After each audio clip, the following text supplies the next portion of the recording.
Good morning students. This is the last video of chapter number 2, some basic concept of macroeconomics, in which we are going to discuss the last point, that is the circular flow of income. Okay, circular flow of income. In every economy these activities never stop. कहते हैं कि चाहे economy कैसी भी हो, कोई भी economy हो, ये तीन एक्टिविटीज़ कभी भी नहीं रुकती.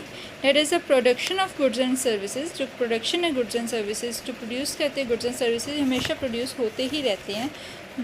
Generation of income. Generation of income भी हमेशा, मतलब अगर कोई काम कर रहा है, प्रोडक्शन हो रही है, वहाँ पे लोग काम कर रही हैं, लेबर कर रही है, तो उन्हें वेजेस भी मिलते रहेंगे. अगर प्रोडक्शन हो रही है तो पैसों की भी लेन देन हो रही है, so rent, interest and profits भी जनरेट होते रहेंगे. And expenditure. अगर गुड्स की प्रोडक्शन हो रही है तो उनकी सेलिंग भी होगी. अगर सेल हो रही है तो लोग उस पर पैसे भी खर्च करेंगे.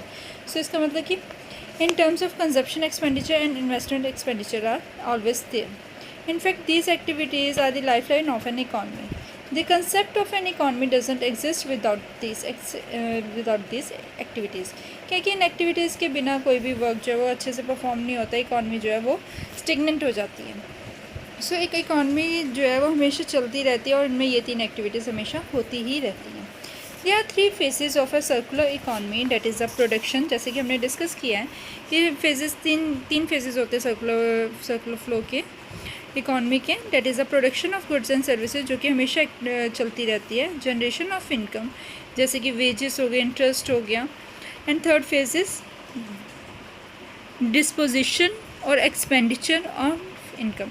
जो भी इनकम उन्हें मिल रही है, अगर वर्कर है तो उसे वेजेस मिल रहे हैं, तो वेजेस से वो क्या करेगा, वो अपने कम से कम डेली यूज़ के प्रोडक्ट्स जो है, जैसे रोटी है, कपड़ा है, वो तो परचेज़ करेगा ही करेगा. सो ये तीन एक्टिविटीज़ जो है हमेशा सर्कुलर फ्लो में चलती ही रहती है, इकॉनमी में चलती ही रहती हैं. So these are the 3 phases of circular flow of income. First is a production phase of production. Production में क्या होता है?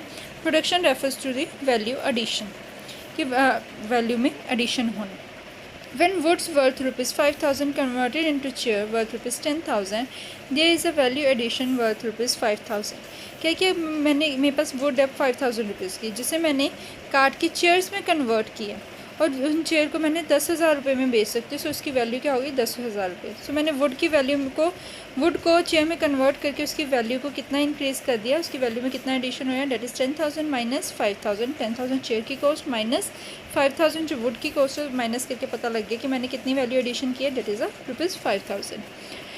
This is what production means. यही क्या है प्रोडक्शन. प्रोडक्शन का मतलब क्या है कि हमने प्रोडक्ट की वैल्यू को इंक्रीज़ करना, प्रोडक्ट को कन्वर्ट करके किसी और प्रोडक्ट में. ठीक है. Phase of production circular flow means the process of value addition in the producing sector. जो प्रोडक्शन सेक्टर है उसमें जो हम रॉ मटेरियल डालते हैं, उसकी वैल्यू को इंक्रीज़ करते हैं, उसे फिनिश गुड में कन्वर्ट करते हैं, वो सब किस में होता है? फेज ऑफ प्रोडक्शन में. So the producing sector hires and purchase factors of production from the household who are the owners of factors. क्योंकि प्रोड्यूसिंग सेक्टर क्या करते हैं, ये तो या तो किराए पे लेते हैं या परचेज़ करते हैं जो फैक्टर ऑफ प्रोडक्शन होते हैं. फॉर एग्जांपल लैंड है, लैंड को या तो परचेज़ कर लेते हैं या फिर उसे किराए पे ले लेते हैं. लेबर है, कैपिटल है या एंटरप्रेन्योरशिप है, इन सबको या तो परचेज़ करते हैं या उन्हें रेंट पे ले लेते हैं. The factor inputs are used along with the non factor inputs. अब जो फैक्टर इनपुट्स है, इन्हें नॉन फैक्टर इनपुट्स के साथ यूज़ किया जाता है. नॉन फैक्टर इनपुट्स क्या हो गए? Raw material for the production of goods and services. Then goods and services are produced for the satisfaction of human want. फिर जो भी इकॉनमी के वहाँ पे ह्यूमन बींग्स रहते हैं, लोग रहते हैं, उनकी जो ह्यूमन वांट्स हैं उन्हें फुलफ़िल करने के अकॉर्डिंग, उन्हें सेटिस्फाई करने के अकॉर्डिंग गुड्स एंड सर्विसेज को प्रोड्यूस किया जाता है. There is no end to human want. जो ह्यूमन वांट्स है वो कभी भी ख़त्म नहीं होती, वो हमेशा चलती ही रहती है. अगर सपोज़ कि हमारी इनकम ज़ीरो है, फिर भी हम कुछ ना कुछ डिमांड करते ही रहते हैं, कम से कम खाने की डिमांड तो करते ही हैं. Accordingly there is no end in the process of production.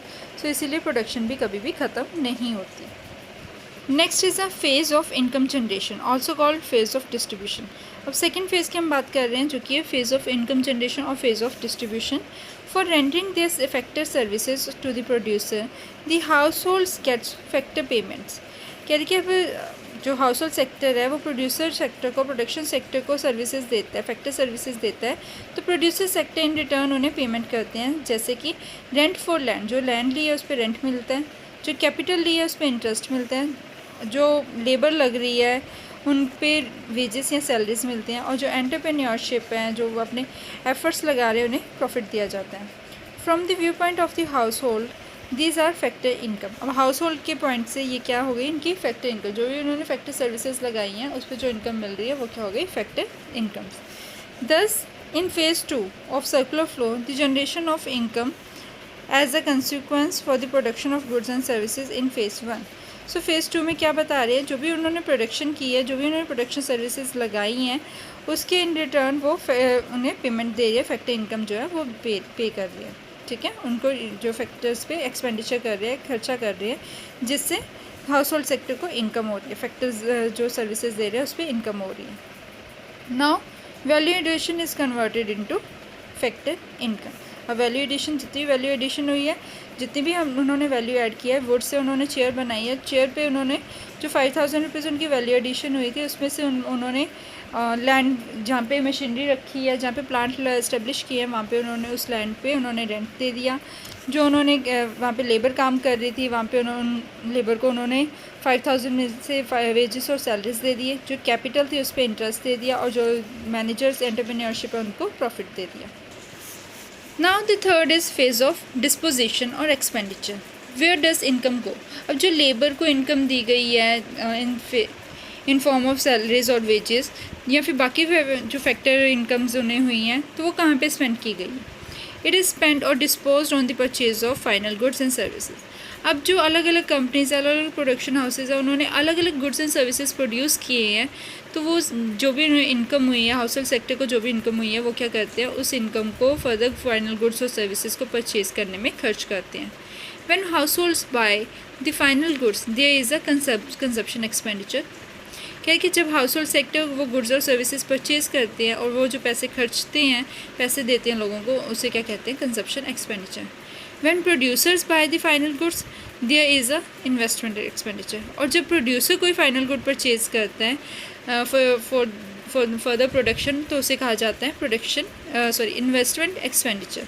दस in phase 3 there is a disposition of income as a consequence of the generation of income in phase 2। क्या है कि अब फेज़ 3 में क्या है, जो भी फेज़ 2 से इनकम हुई है, उस इनकम को कैसे डिस्पोज किया गया है, कैसे खर्चा गया है, उसके बारे में हम इसमें डिस्कस करेंगे। The story doesn't stop here. अब आगे क्या कह रहे हैं कि यहाँ पे स्टोरी ख़त्म नहीं होती।